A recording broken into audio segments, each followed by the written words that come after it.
Certaines personnalités publiques choisissent d'exposer et de rendre leur vie accessible au grand public à l'aide des réseaux sociaux comme Instagram, Twitter et Facebook.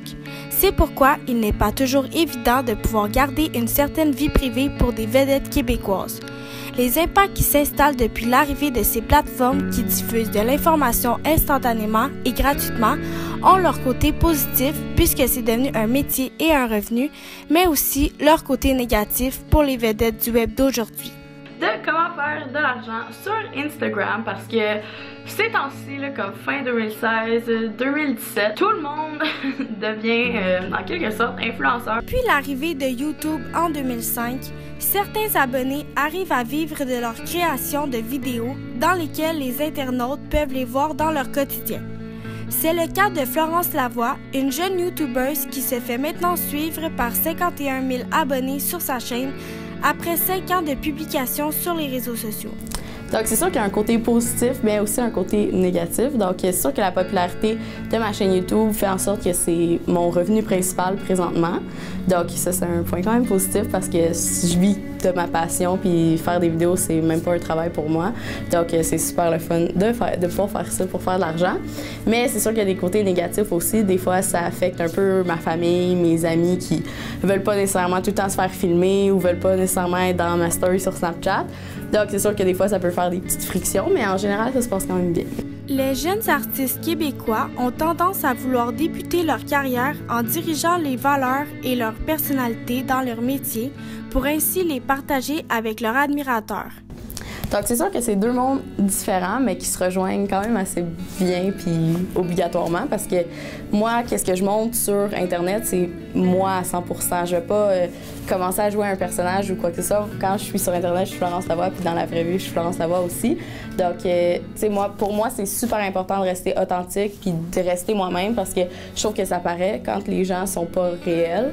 Donc, c'est sûr que toutes les personnes qui me suivent dans le monde virtuel ont beaucoup un impact sur ma vie privée parce que justement, je vis de ça, puis il y a plein de choses qui m'arrivent dans la vie grâce à YouTube puis grâce à ce que je fais sur les réseaux sociaux.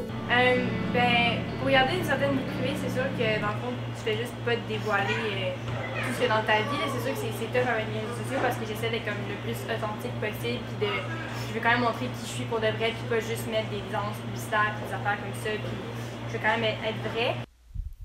Le couple composé de Sophie Nélis, suivi par 105 000 abonnés, et de Maxime Gibault, de 17,6 000 abonnés sur Instagram en 2017, ont une grande influence sur leurs admirateurs puisqu'ils ont tendance à publier des photos à chaque jour. On peut remarquer parmi les commentaires qu'ils sont très appréciés par leurs abonnés. Ça fait en sorte aussi ça remonte le moral quand tu vas pas bien, puis tu mets une photo de toi, puis le monde soit comme comment t'es belle, que genre tu les inspires, puis tout, fait que ça te remonte le moral. Mais c'est sûr que c'est aussi une charge de responsabilité dans le sens que t'es un peu, pour certaines personnes, leur modèle. Mais on se connaît pas vraiment, là. Moi c'est Jennifer. D'habitude, le gars il répond avec Salut Jen, moi c'est. Je commence à jouer dans la tête à Jeff avec tes chroniques. Mais fais attention là parce que ça sera pas faire. Lâche-moi! Traite-moi de princesse une autre fois, toi! C'est qui? Je suis pas un stool. Vous comprenez pas comment ça fonctionne dans une école, vous? Je sais plus, moi, comment t'en rejoindre. Il y a juste deux façons de régler ces problèmes. Ou tu te la fermes, puis tu dis absolument rien. Ou tu règles ça par toi-même, puis moi, c'est cette option-là que je prends. Fait que c'est facile pour un jeune de pas savoir comment réagir à ça. Puis moi, je trouve qu'il n'y a pas assez de, comme... Pas des formations, mais il n'y a pas assez de gens, genre, qui sont là pour aider ce monde-là. Tu sais, souvent, c'est les parents, mais les parents, des fois, sont pas tout le temps là. Ou même eux, ils comprennent pas ça. Là. Pour eux, c'est un choc aussi. Fait que je pense que c'est dangereux pour les jeunes pour ça. Puis, tu sais, t'as 12 ans, tu te ramasses avec, comme, je sais pas, 100 000 dans ton compte. Comment tu gères ça? Tu sais, c'est pas bon, là, pour un jeune de 16 ans de se ramasser avec 100 000 dans son compte puis de dire, tiens, mon jeune, pars avec ça. Lui, il n'a aucune idée que l'année prochaine, il va se faire avoir parce qu'il faut qu'il paye 30 000 d'impôts, tu sais. Il y a un désavantage pour ça parce que ça tombe tout de suite à un step. Tu tombes tout de suite à un step de maturité que tu es obligé d'acquérir, tu sais. Bien, le plus grand conseil, c'est d'être un exemple à suivre. D'être vraiment transparent. T'sais, de pas... si on regarde tous les acteurs américains, ils se font avoir, là, ils prennent la consommation, ils perdent la maîtrise de leur vie. T'sais. Quand tu es quelqu'un, quand tu as une certaine notoriété, envers la société.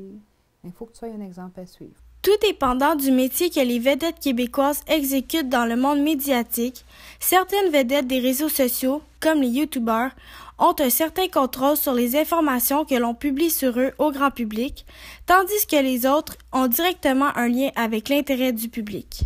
Donc, c'est sûr que la ligne est quand même fine entre ma vie privée et ma vie virtuelle, un peu, si on peut dire. C'est sûr que j'en partage beaucoup, même énormément. Il y a certaines personnes qui pensent qu'ils savent absolument tout de ma vie, mais c'est sûr qu'il y a plein de choses que je garde privées. Puis, tu sais, moi, c'est moi qui décide, c'est moi qui ai le contrôle de qu'est-ce que je partage, qu'est-ce que je partage pas. Donc, c'est certain que des fois, je vais peut-être avoir passé une mauvaise journée, puis je vais pas nécessairement ouvrir ma caméra. Ben dans le sens que, comme Sophie a dit, c'est toi qui décides qu'est-ce que tu montes, tu sais. Puis nous, les acteurs, on a comme un privilège que les gens dans le monde de l'humour ou les YouTubers ont moins, tu sais, parce que dans le sens que eux, souvent, tu sais, oui, ils jouent des personnages, ils s'inventent des trucs pour dire des choses qu'ils souvent pensent même pas eux-mêmes, mais ils font ça pour avoir de la popularité. Tandis que nous, au cinéma, notre job, c'est juste de vendre des émotions à du monde, faire sentir quelque chose à quelqu'un. Fait qu'on n'est jamais vraiment nous-mêmes, tu sais. On est tout le temps comme dans un parallèle avec un autre personnage. Les personnalités ayant un grand nombre d'abonnés sur les réseaux sociaux ont un pouvoir sur la manière de divulguer l'information puisqu'ils sont un modèle pour leur génération. Ils doivent donc donner l'exemple avec ce qu'ils partagent sur leur compte. Qui est quand même connu, puis on a une image publique ensemble. On n'a pas tant de barrières, c'est sûr que au début c'est notre barrière, de ne pas en parler, puis de dire qu'on était un couple, mais maintenant je pense qu'on est pas mal ouvert à tout. C'est sûr que de mon côté, je ne mettrais pas des photos genre de lui dans la douche, ou genre je ne mettrais pas des photos de moi qui est couché dans le lit. L'information qui est divulguée se doit d'être sobre. Je ne pourrais pas me mettre sur Facebook puis mettre en bikini parce que j'étais allée à Cuba ou au Mexique. Je ne pourrais pas faire ça. Jamais je pourrais faire ça. Il faut tout le temps que l'information qui est divulguée soit ça, puis réfléchie. Parce que ça a des impacts, ça a des ripples, puis ça peut avoir des impacts négatifs. Parce que généralement, c'est une décision. Vous allez avoir une expectative de vie privée différente. C'est-à-dire que si je prends des photos de vous sur le trottoir parce que je suis votre employeur, puis je vous suis pendant vos heures de lunch, bien j'atteins.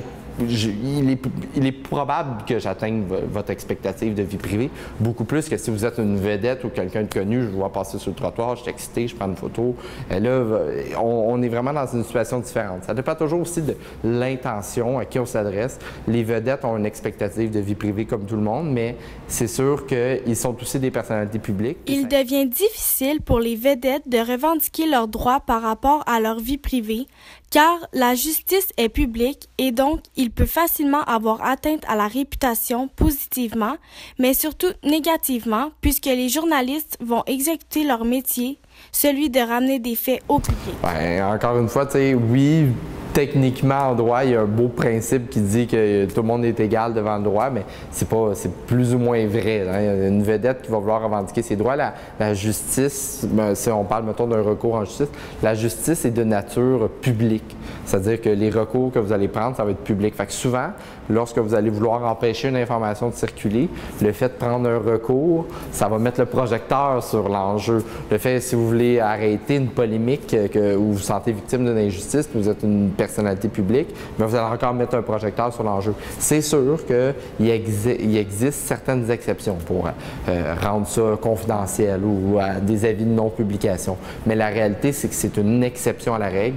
La justice, elle est publique. Donc, souvent, une vedette va peut-être décider d'endurer un scandale, de ne pas l'amener devant les tribunaux parce que les délais étant tellement longs, elle va juste étirer le scandale. Mais dans le fond, c'est sûr que des fois, tu n'as pas toujours le contrôle sur ce que les médias vont dire à ta place parce que des fois aussi, ils ont tendance à interpréter les affaires d'une autre façon.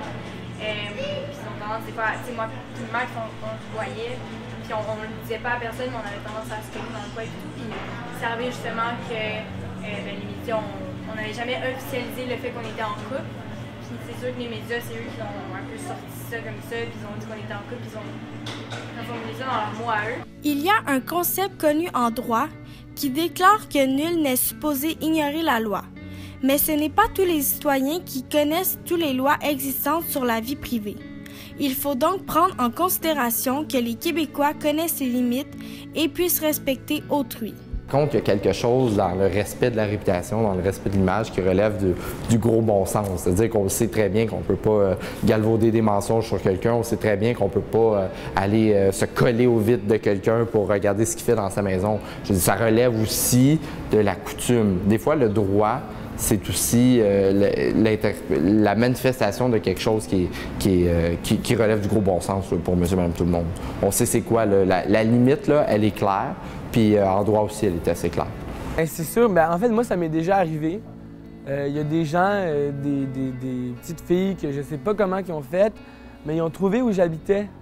Puis ils sont venus chez moi, sonner, tout ça, puis comme ils me harcelaient, puis ils ont mis une photo de moi, une photo d'où j'habitais sur Facebook, genre, puis ils ont dit comme « Hey, Maxime Gibault habite là. » Puis tu sais, moi, premièrement, je me dis c'est triste parce que ces petites filles-là, ils ont comme pas grand-chose d'envie pour se rattacher à ces choses-là. Puis c'est pour ça qu'il faut faire attention, tu sais, puis c'est important de garder une vie privée.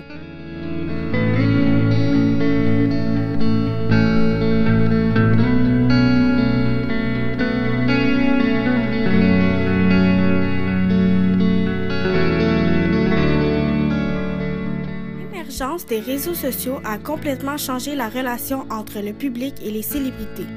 Cet accès privilégié qui peut parfois jouer avec les frontières du harcèlement commence à peine à être régi par la loi. Le public doit avant tout se responsabiliser et demeurer respectueux avec ses vedettes du contexte de cette nouvelle réalité.